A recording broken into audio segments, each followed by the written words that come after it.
बजरिया से ले ले ओई हकिन के छठी घाटे पूजा करो पियरी पहिन के सोइया बजरिया से ले ले ओई हकिन के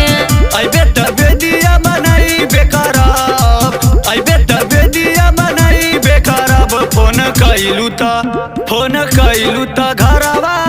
अइबे करब छठ माई के पूजा मनई बेकराब फोन कइलू त घरवा अइबे करब छठ माई के पूजा मनई बेकराब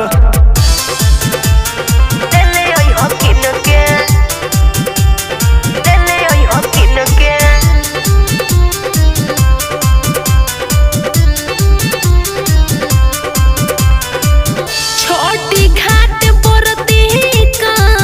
झुंड सबे रे पूजा कह जगहिया आपन सब घेरे देखला ताके जा कम जल लागे बेदी बनाला छठी घाटे वही आगे परतानी पहिया घरे आई सहिया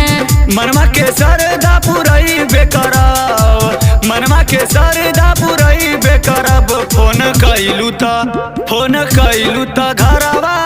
अइबे करब छठ माई के पूजा मनई बेकराब फोन कइलू त घरवा अइबे करब छठ माई के पूजा मनई बेकराब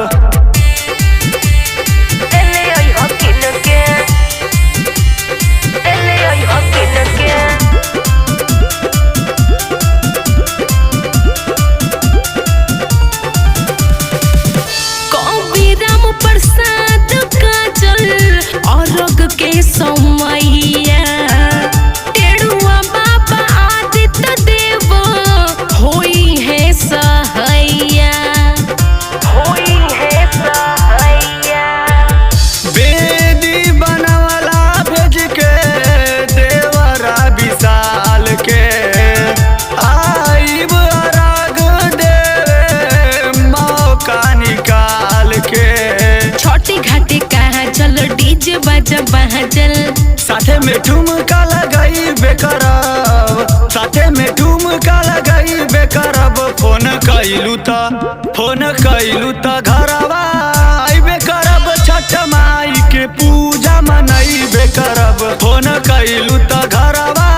अइबे करब छठ माई के पूजा मनई बेकराब